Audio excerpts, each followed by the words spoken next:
నమస్తే. బీ5 ప్రేక్షకులకు ఈరోజు ఒక రైతుకు సంబంధించినటువంటి పంట పొలాలను చూపించడం జరుగుతుంది.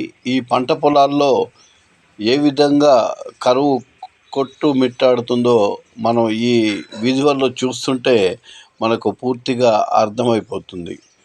మార్చి వచ్చిందంటే రైతుల గుండెల్లో గుబులు గుబులుమని రైళ్లు పరిగెడతాయి.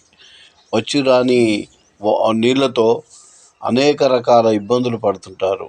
పెట్టిన పెట్టుబడి పెట్టి రైతులు ఎంతోమంది అన్యాయంగా ఈ వాటర్ పొలాలని తట్టుకోలేక ఇబ్బంది పడుతున్నారు.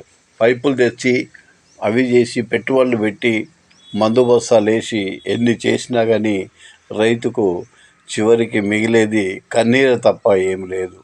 ఆరుగాలం కష్టం చేసి ఈ పొలాన్ని దుక్కి చేసి సాగు చేసి ఎంత చేసినా కానీ రైతుకు మాత్రం ఇంత కూడా ఏమాత్రం కూడా మిగులుబాటు వాటర్ లేక అనేక ఇబ్బందులు పడుతూ చేతికొచ్చిన పంట ఏ విధంగా ఖరాబ్ అయిందో మనం ఈ విజువల్లో చూస్తున్నాం.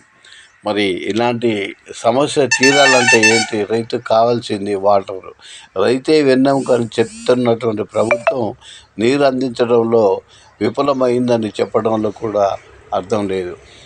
అంతేకాకుండా ఈ రైతులు అనేక మంది ఈ పంటల పొలాలు పెట్టి మేకలకు గొర్రెలకు అమ్ముకొని బతుకుతూ అన్నా కానీ ఏమీ లేకుండా పోతుంది. మరి ఇలాంటప్పుడు రైతును దరిచేర్చవలసిన అవసరం ప్రభుత్వం పైన ఎంతైనా ఉంది. నాయకులు ఎంతోమంది వస్తున్నారు పోతున్నారు, కానీ రైతుకు న్యాయం చేసే నాథుడు లేక రైతులు అఘోరమైన పరిస్థితులు ఎదుర్కొంటున్నారు. మరి రైతుల సమస్యలు తీరేది ఎప్పుడు అనేది ప్రతి వారు ఎదురు చూస్తున్నారు. మరి ఈ రైతుకు ఎంత పెట్టుబడి పెట్టినా ఎంత చేసినా కానీ ఏమి లాభం లేకుండా పోతుంది.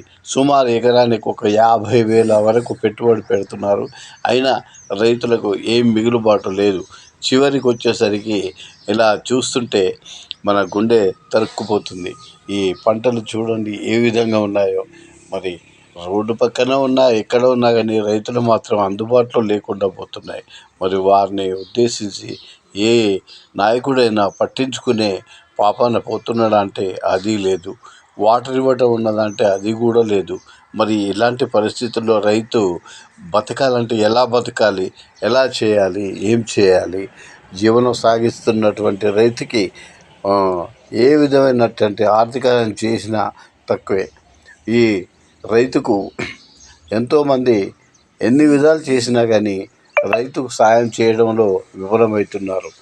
మరి ఇలాంటి తరుణంలో ప్రభుత్వం ఆదుకోవాల్సిన అవసరం ఎంతైనా ఉంది. నమస్తే.